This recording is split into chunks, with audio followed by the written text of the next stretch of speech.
అందరికీ నమస్కారం. ఈరోజు మనం వాలి సుగ్రీవుల జన్మ రహస్యం తెలుసుకుందాం. ఒకప్పుడు సూర్యదేవుని రథసారథి అయిన అరుణుడు దేవలోకంలోని అప్సరస మేనక నాట్యం చూడాలని ఎంతో ఆశపడ్డాడు. కానీ ఇంద్రలోకంలోకి సులభంగా అనుమతి లభించదు. అందుకే అతడు అందమైన స్త్రీగా మారి అరుణాదేవి అనే పేరుతో లోపలికి ప్రవేశించాడు. మేనక నాట్యం చూస్తూ ఉండగా అరుణాదేవి సౌందర్యాన్ని చూసి ఇంద్రుడు మోహితుడయ్యాడు. కాలక్రమంలో ఒక బిడ్డ జన్మించాడు.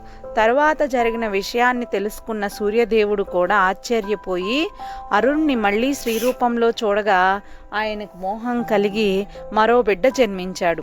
ఇద్దరు దేవతల వల్ల పుట్టిన ఆ ఇద్దరు పిల్లలను ఎలా పెంచాలో అరుణుడు బాధపడ్డాడు. అప్పుడు సూర్యదేవుడు ఒక మార్గం చూపించాడు. సంతానం కోసం తపస్సు చేస్తున్న కిష్కింద రాజుకు ఈ పిల్లల్ని అప్పగించమని. ఆ పిల్లలు వానర రూపంలో కిష్కిందలో పెరిగారు. వారే తరువాత మహాబలశాలి అయిన వాలి సుగ్రీవుడు. తరువాత వారి జీవితాలు రామాయణంలో కీలక ఘట్టాలకు కారణమయ్యాయి. ఇదే వాలి సుగ్రీవుల జన్మరహస్య కథ.